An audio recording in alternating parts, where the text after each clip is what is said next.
Netflix done it again, y'all. They done it again. Love is Blind season 4 dropped last week, and y'all, the internet is already in a tizzy, and I am too, cause we got to get into this.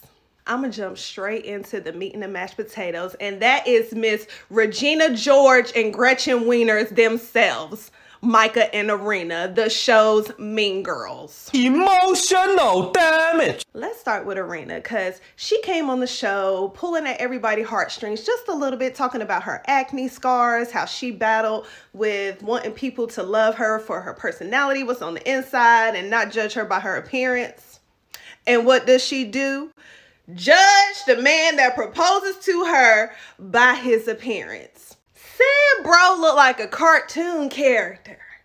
And I don't mean the cute anime cartoon characters. Like, she was low-key trying to roast him. But even before we get to the whole part of her meeting her fiance, she was in the house with Miss Micah as Miss Micah's little flunky, laughing at people's pain, spying on people for Micah, making little smart comments, tell somebody something's cute. Oh, I love your flowers. And then run over there and be like, ugh,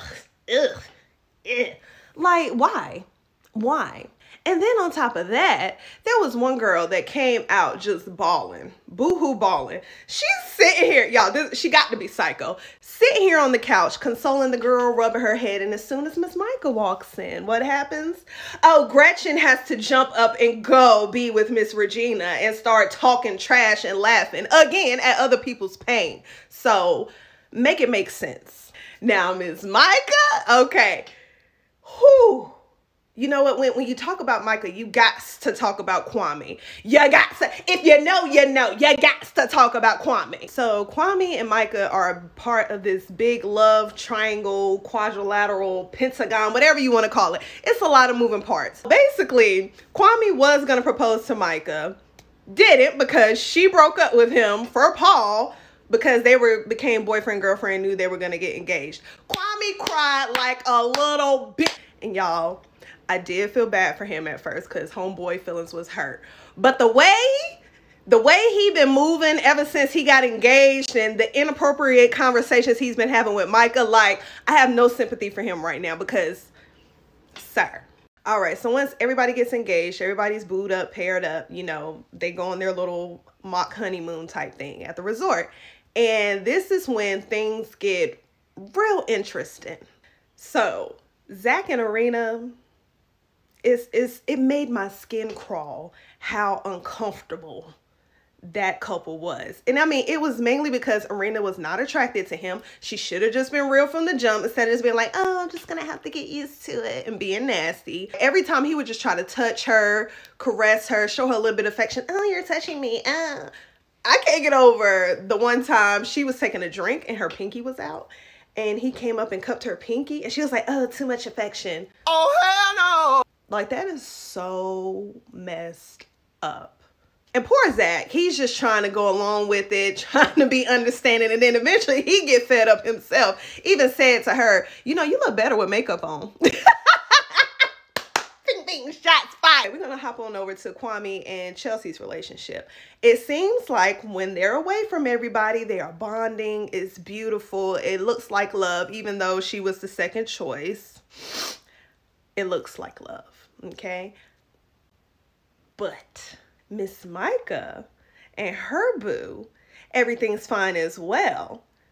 However, when all the couples come together to meet, the poop hits the fan.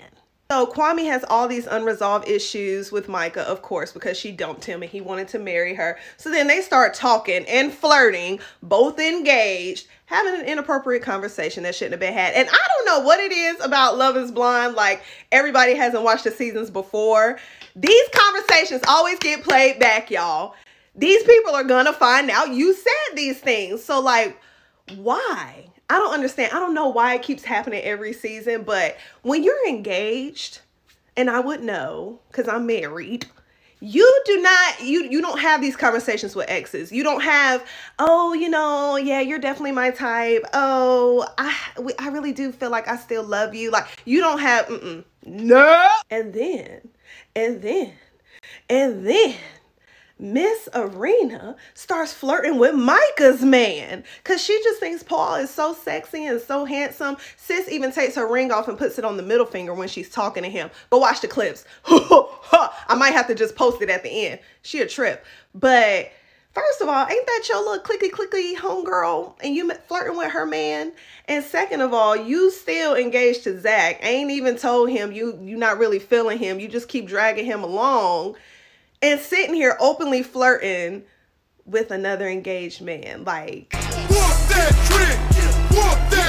there is a whole nother conversation that happens after the initial conversations where Micah straight up disrespects Kwame in front of everybody. She was like, to a failed proposal.